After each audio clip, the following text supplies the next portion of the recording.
guys, it's Charity from ALoopandAHook, and today I wanted to kind of do a book review of a book that I just finished reading today and have found extremely helpful, and honestly it's been something I've enjoyed reading because it's been kind of easy reading but also not easy reading, thought-provoking reading, I would say.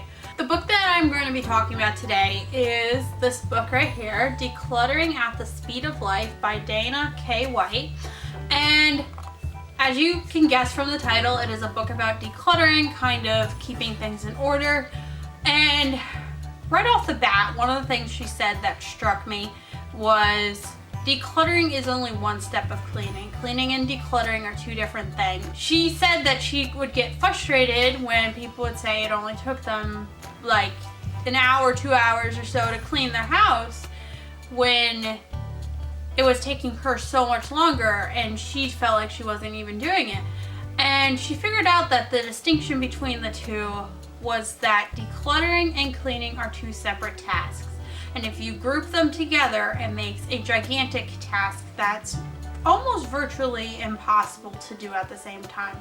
So for instance, say your floor is filled with clutter, with toys, with books that kids have left out over the course of a few days and they haven't gotten picked up. It's going to take you a lot longer to pick up that before you can even start cleaning. So vacuuming, mopping, dusting, anything like that, it's going to take more time. So right off the bat, that was something that I thought was like extremely enlightening and really got me thinking about the entire way that I clean, and or at least attempt to clean. So her big concept in this book is about containers. So essentially looking at your house as a container where you can fit things, and if there's only a finite amount of space in your house, and once you fill that up, you can't, your house isn't going to grow because you have more stuff, essentially is what she was saying. That really struck me because living in a fairly small apartment with almost no storage or anything like that, I've been having a hard time really managing, trying to get my house in order after the wedding and everything. It has been difficult for me. This book was seriously something that I needed to read because it explained things in such a way that made it so clear to me that what I need to do. It kind of like it was like a perfect roadmap for what I need to do to really get my house decluttered and clean, so that both Colin and I have a nice place where we can actually enjoy living and not just somewhere where we sleep and then want to get away from because it's so cluttered. Through reading this book, it really gave me a lot of motivation to start decluttering, and I can say that going through her steps that she said to do when you're actually decluttering has been extremely helpful. Now, the first thing she said was you start with a box that is for donate and a black trash bag, and you pick all the trash straight off the top. You don't dig for it, but you just pick it off the top. That way one level of objects are gone. It makes the next step a little bit more manageable. Second step is go through, put things where they're supposed to be, not in a pile for where they're supposed to be, but where they're supposed to be. And if there's anything that's not supposed to be there, but it's not trash, that then goes in the donate box, so you're able to bless someone else with it. And then after that, it gets a little bit more difficult when you start breaking things down into containers. She used the example in the book of scarves. So let's say if you have a closet floor that is completely full of scarves and you want to organize them, you could buy all these different types of organization, scarf hangers, containers, scarf hooks, anything like that you could get to organize them. But in reality, it's not going to give you that much more space, and you're going to eventually run out of space and then have to buy more, and so on and so forth. So you're really not fixing the problem at the root. What she recommends doing is putting your favorites in a box or whatever container first. So say you have this favorite scarf that goes with everything and then another one, you put those in first, and when that container's full, the ones that are left in theory should be the ones you don't like, so therefore it makes it a much easier decision for what to donate.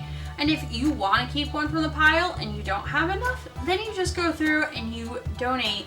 Pull one out of the ones that you already wanted and donate the other one. This was something that to me sounds so simple, but was just yet something that I was just lacking really the perception of that like, if you run out of room for something, you don't need more storage to organize the more things, when you could just pare down to the point of you have your favorites and you have enough. Really, she's not even going for minimalistic living here.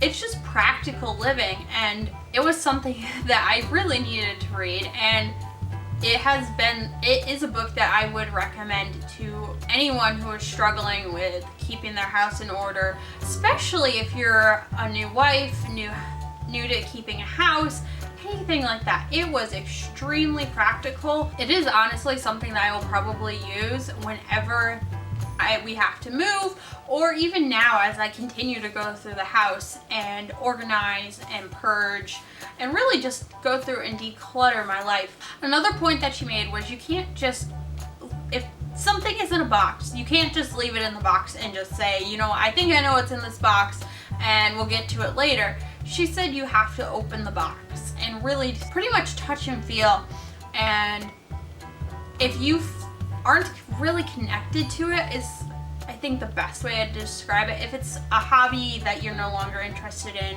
or something that you thought you were gonna like but you don't like, there's no reason to keep it, and there shouldn't be any real shame in getting rid of it. She did say that there are certain things which you should feel guilty for getting rid of, and one of the things she said was food. Food should be something you should feel guilty about getting rid of, because if you keep using things in the front and not rotating, things are going to go bad.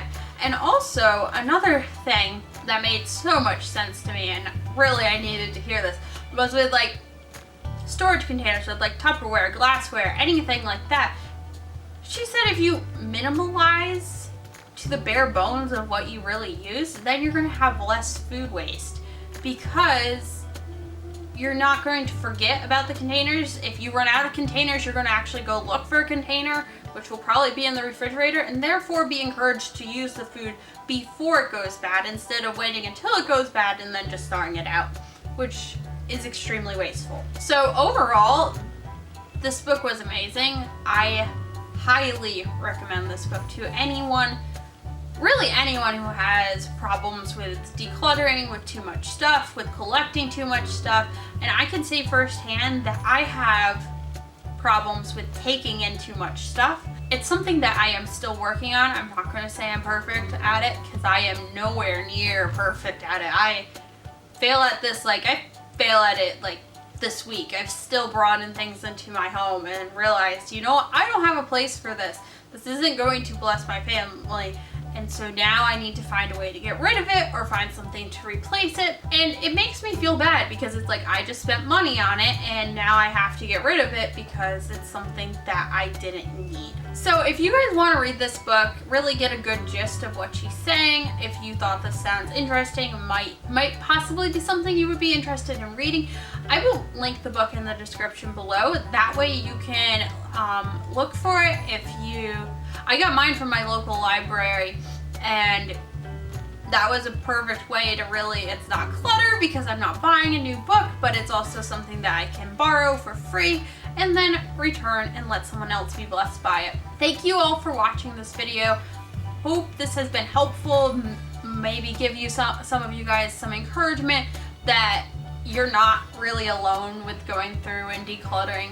It's still as much of a problem with me. If you are struggling with it, I completely understand, and it is something I'm working on, and I don't expect it to get perfect overnight, but it takes time, it takes effort, and I think I'll get there eventually, but it's not something that happens like just 2 days your house is decluttered and organized. One thing she did say that I thought was interesting: decluttering the first time isn't going to get rid of everything. There's going to be subsequent declutterings, because you can't really get rid of everything, and there's going to be things you notice later that to get rid of. She said each time you go through and you declutter, it becomes something that becomes an easier job.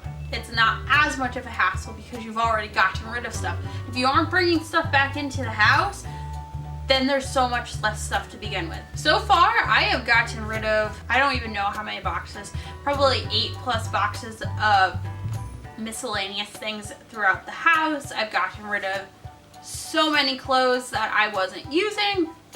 And honestly, especially with the clothing aspect of things, I can see how much it was really hindering me, because I could wait 3 weeks to do laundry because I had so many clothes.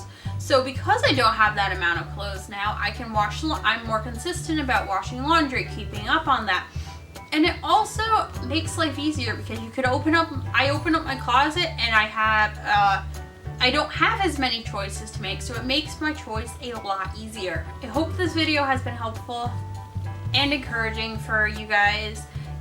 Like I said, I will link the book in the description, that way you can check it out, and I would love to hear your comments after reading this. It's been something that I have immensely enjoyed because it's been so practical, but also she writes in such a easy to understand and read, and it's broken up in sections, so it's really not long chapters. It's just little sections where you can read, you can put the book down. If you feel like cleaning, you can clean, or you can keep reading. Or if you have children, it's something you could read a little section, go take care of kids if kids need you.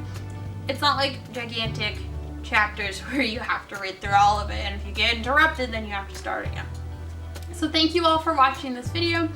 I hope you have enjoyed it, and I am looking forward to sharing more about my decluttering journey. Hopefully within a few weeks I will be able to do an apartment tour, because by then I am hoping that my apartment is clean, decluttered, organized, at least to the point where it is functional and still something that both Colin and I enjoy living in. So thank you for watching. Have a great rest of your day.